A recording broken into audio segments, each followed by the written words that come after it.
Shachim Daf Ain Pet. On va voir aujourd'hui, Bezrat Hashem, est-ce qu'on peut, de notre temps, où il n'y a pas le Beth Amikdash, approcher le Korban Pessah ou pas. Donc c'est un shiur qu'il ne faut pas rater, parce que peut-être à la fin du cours, vous allez décider de venir cette année à Pessah, de monter au Harabeit avec un agneau, de lui faire la Shrita, et de faire le Korban Pessah.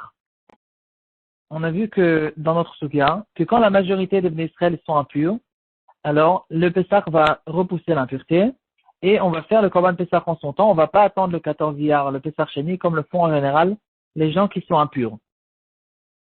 Donc, de notre temps, on devrait se poser la question, est-ce que, effectivement, on pourrait approcher le Korban Pessah, sachant qu'on est tous impurs, on n'a pas la vache rousse, et donc, puisqu'on est tous impurs, alors quel est le problème? On devrait approcher le Korban Pessah.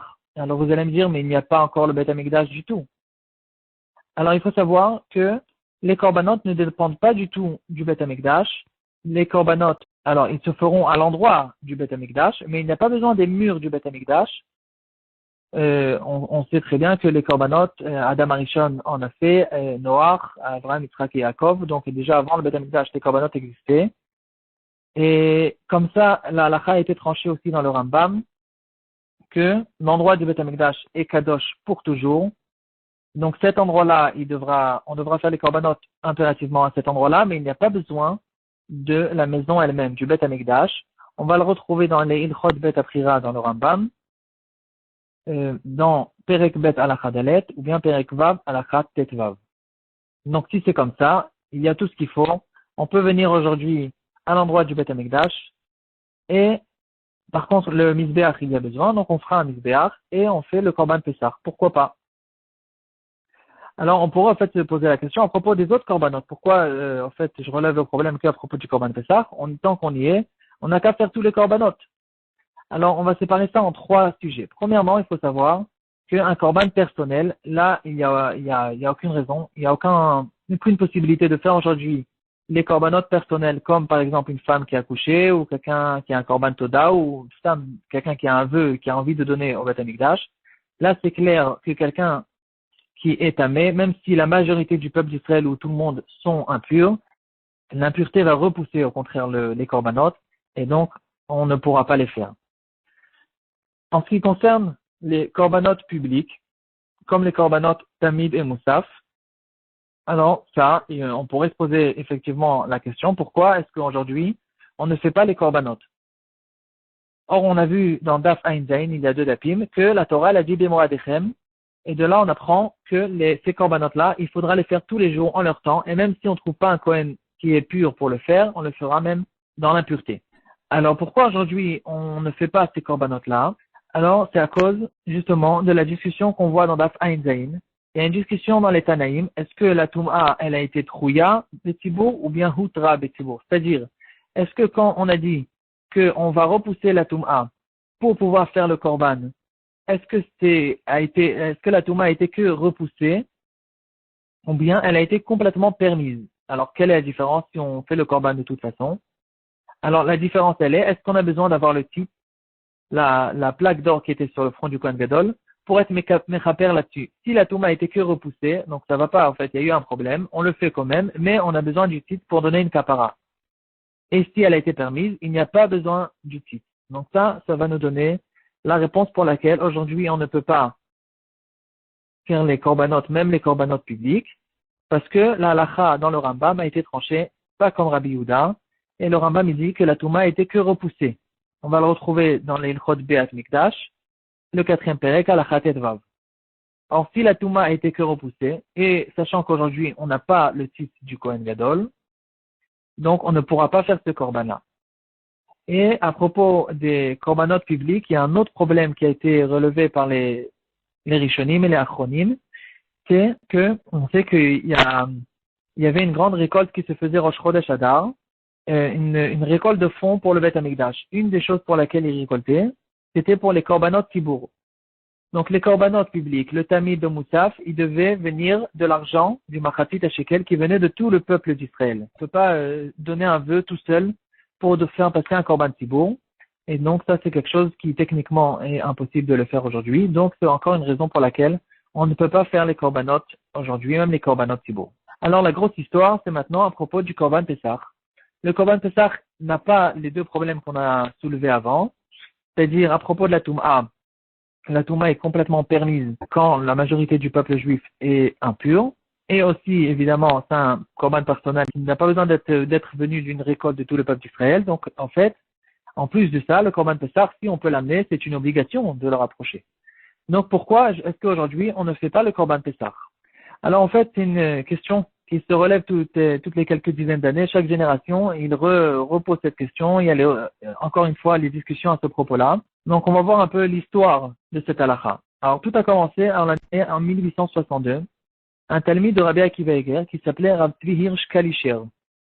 Lui, il a sorti un livre de 70 pages à peu près qui s'appelait Drishat Tzion. Et dans ce livre-là, il a dit qu'il n'y a en fait aucun problème aujourd'hui de faire le Korban Pessah. Et il s'est basé sur l'histoire de Rabbi Yechiel Miparim, qui est venu il y a 700 ans, en 5017.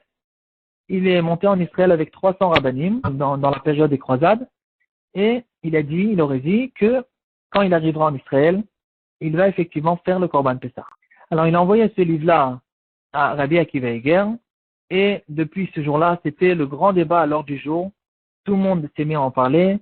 Il y avait les rabbanim qui étaient pour, les rabbanim qui étaient contre, et vraiment, c'était une idée révolutionnaire. Rabbi Akiva Eger, il était déjà très âgé, il était à la fin de sa vie.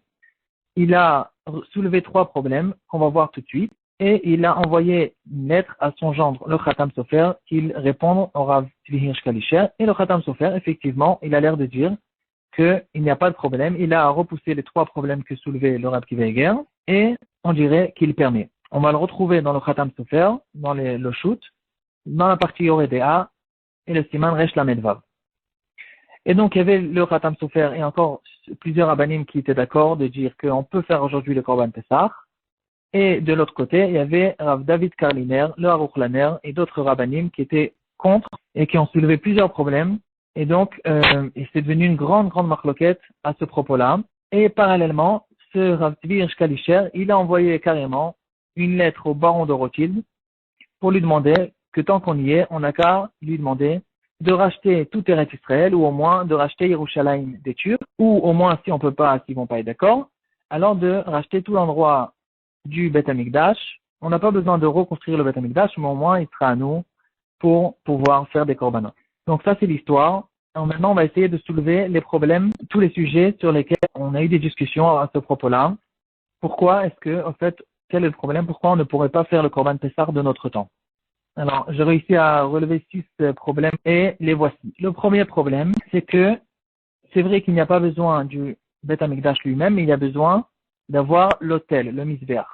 Or, le Mizbeach, il a une place exacte dans laquelle il doit être. S'il est autre part, c'est pas un bon Mizbeach, et si c'est pas un bon Mizbeach, on ne peut pas faire des korbanot là-dessus.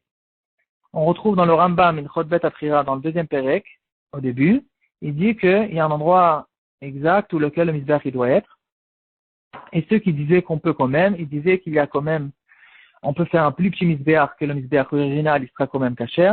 Et donc, dans les 500 mètres de la Hazara, on peut rentrer à cet endroit. On peut trouver un endroit qui est sûr où c'est bon qu'on puisse mettre le Mizbeach à cet endroit-là. Et là-dessus, il y avait des discussions à n'en plus finir, comme dans tous les sujets qu'on va voir.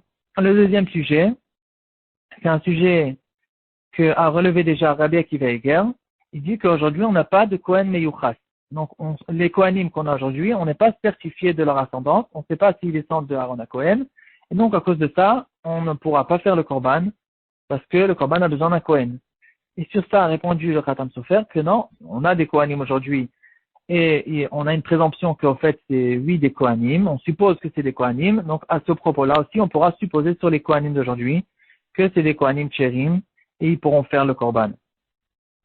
Le troisième sujet qui a été soulevé par les rabbanim, c'est à propos des habits de la Keuna.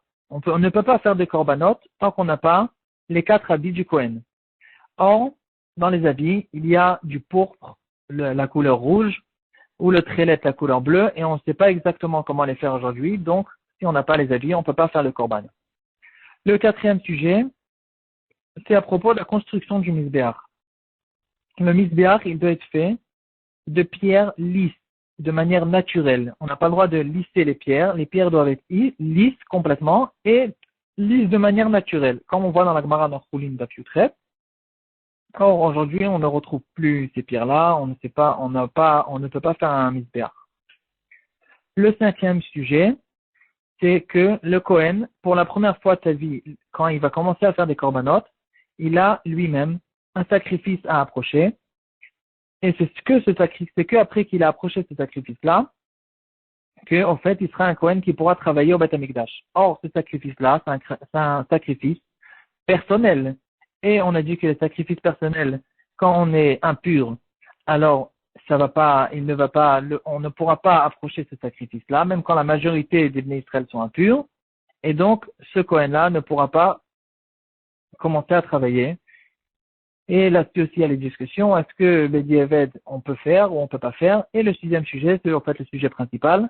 C'est à propos de la Toum'a, à savoir, est-ce que la Toum'a quand on a dit que la majorité d'Israël sont impurs, alors on fera le Korban Pessah quand même en son temps. Est-ce que c'est une Toum'a qui a été permise complètement, ou bien elle a été que repoussée, et là on aura besoin du titre qu'on n'a pas.